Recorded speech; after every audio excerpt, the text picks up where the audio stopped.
Hi friends, నేను మీ త్రివేణి. ఈరోజు నేను మీకు చోలే కర్రీని అయితే చూపించబోతున్నాను. సింపుల్గా ప్రిపేర్ చేసుకోవచ్చండి. చాలా టేస్టీగా అయితే ఉంటుంది. నేనైతే ఎండి కారంతో అయితే చేశాను. భలే ఉంటుందండి. మీరు కూడా చూసేయండి. ముందుగా అయితే ఓవర్ నైట్ నానబెట్టుకున్న చోలేలండి. ఇవి ఓవర్ నైటే కాదు, 5-6 అవర్స్ నానబెట్టుకున్నా సరిపోతుంది. దీన్ని ఇప్పుడు పక్కన పెట్టుకొని ఒక ప్రెషర్ కుక్కర్ తీసుకున్నాక మనం నైట్ అంతా నానబెట్టుకున్న చోలేలను అయితే ఇందులో వేసుకోవాలి. అలాగే ఒక పావు టీ స్పూన్ పసుపు, పావు టీ స్పూన్ సాల్ట్ వేసుకొని చోలేలు మునిగే వాటర్ వేసుకోవాలండి. ఇలా వాటర్ వేసుకున్నాక 3 విజిల్స్ వచ్చే వరకు కుక్ చేసుకోవాలి. విజిల్స్ కంప్లీట్ అయ్యే లోపల మనం ఇక్కడ పెద్ద సైజు 2 టమాటీలు, అలాగే పెద్ద సైజు ఆనియను చిన్న ముక్కలుగా కట్ చేసుకొని మిక్సీ జార్లో వేసుకొని ఒక 6-7 ఎండుమిరపకాయలని కాడలతో సహా మిక్సీలో వేసుకోవాలి. 1 స్పూన్ ధనియాలు, 1 స్పూన్ జీలకర్ర వేసుకోవాలండి. ఇలా ఒక్కసారి ఎండి మిరపకాయలను వేసి చూడండి, ఎంత బాగా ఆ సువాసన రుచి ఉంటుందో మీకే తెలుస్తుంది. ఇలా మన వీడియో క్లిప్లో చూపించినట్టు బరకగా పట్టించుకోండి. ఇప్పుడు మన చోలేలు కూడా కుక్ అయిపోయాయి. 3 విజిల్స్కే చూడండి ఎంత సాఫ్ట్గా కుక్ అయిపోయాయో. ఇప్పుడు దీన్ని పక్కన పెట్టుకొని స్టవ్ మీద ఒక కడాయి పెట్టుకోవాలి. తాలింపుకు సరిపోయే ఆయిల్ని అయితే వేసుకుందాం. ఆయిల్ బాగా వేడెక్కాలి. ఒక 1/2 స్పూన్ జీలకర్ర, 1/2 స్పూన్ ఆవాలు అయితే వేసుకుందాం.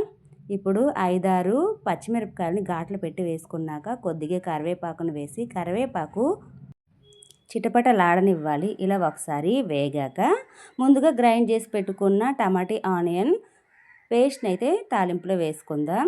ఇలా కొద్దిగా బరకగా ఉండాలండి. మనం తినేటప్పుడు ఆ ఎండుమిరపకాయల ఘాటు, ఆ ఆనియన్ అనేది మనకి తగులుతూ ఉంటేనే ఈ చోలే కర్రీ రుచి అనేది వేరే లెవెల్లో ఉంటుంది.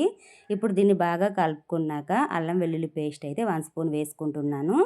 ముందుగా మనం ప్యూరీ వేయక ముందు వేస్తే అడుగంటుకుంటుందండి. అందుకే పేస్ట్ వేసాకనే వేసుకొని ఇలా బాగా పచ్చివాసన పోయే వరకు ఇందులో కలుపుకొని ఫ్రై చేసుకోవాలి. ఇలా బాగా కలుపుకున్నాక ఇప్పుడు ఒక పావు టీ స్పూన్ పసుపు, ఒక 1.5 స్పూన్ కారాన్ని అయితే వేసుకోవాలి. ఆల్రెడీ పచ్చిమిర్చి ఎండుమిర్చి వేసుకున్నాం కాబట్టి ఇప్పుడు రుచికి సరిపడా సాల్ట్ వేసుకొని ఒకసారి బాగా కలుపుకోండి. ఇలా ఒకసారి బాగా కలుపుకున్నాక దీంట్లోనే 1 స్పూన్ గరం మసాలాని అయితే వేసుకుందాం. ఇలా బాగా కలుపుకోండి. గరం మసాలాని అయితే వేసుకున్నాక ఇప్పుడు బాగా కలుపుకొని ఆయిల్ పైకి రిలీజ్ అయ్యే వరకు కుక్ చేసుకోవాలి. మనకి ఈ ప్యూరీ అనేది కాస్త దగ్గర పడాలండి. అప్పుడే కర్రీ అనేది చాలా రుచిగా ఉంటుంది. చూడండి మనకి ఆయిల్ అనేది ఎలా రిలీజ్ అయిందో. పేస్ట్ కూడా కాస్త దగ్గర కూడా పడింది. ఇలా అయితే దీన్ని ఒక 2-3 నిమిషాలు ఉడికించుకోవాలి. ఇలా బాగా ఉడికాక ముందుగా ఉడికించి పెట్టుకున్న చోలేలను అయితే వేసుకోవాలి. ఈ చోలే క్వాంటిటీ 250 గ్రామ్స్ అండి. 250 గ్రామ్స్ చోలేల్ని ముందుగానే నానబెట్టుకోవాలి. ఇప్పుడు తాలింపులో వేసుకున్నాక బాగా ఈ ప్యూరీ మొత్తం కలిసేలాగా కలుపుకుందాం. ఇలా బాగా కలుపుకోవాలి. వెమ్మటే వాటర్ అయితే వేయకండి. ఒక 2 నిమిషాలు ఉడకాలి. ఇలా ఉడికాకనే వాటర్ వేసుకోవాలి. మనకైతే ఇలా బాగా కుక్ అయ్యాయి. వాటర్ అనేది మనం చోలేలు ఉడికించుకునేటప్పుడు కుక్కర్లో ఉండే వాటర్నే వాడాలి. ఎందుకంటే ఈ వాటర్లో పోషకాలు ఉంటాయి. అవి పారేస్తే వేస్ట్ అయిపోతాయండి. అందుకనే ఆ వాటర్ని వాడుకోవాలి.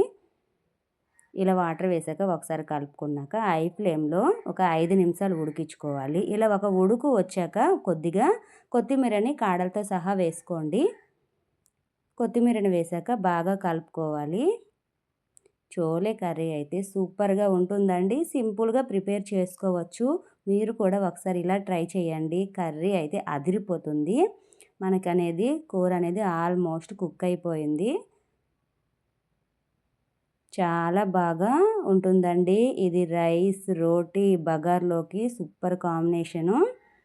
మన కర్రీ అనేది సింపుల్గా ప్రిపేర్ చేసుకోవచ్చు. రుచి కూడా సూపర్గా ఉంటుంది. మన చోలే కర్రీ అనేది రెడీ అయిపోయింది ఫ్రెండ్స్. చూడండి ఎంత బాగా కుక్ అయిపోయిందో. ఇప్పుడైతే స్టవ్ బంద్ చేసి వేరే ప్లేట్లోకి వేసుకుంటే మన చోలే మసాలా కర్రీ రెడీ అండి.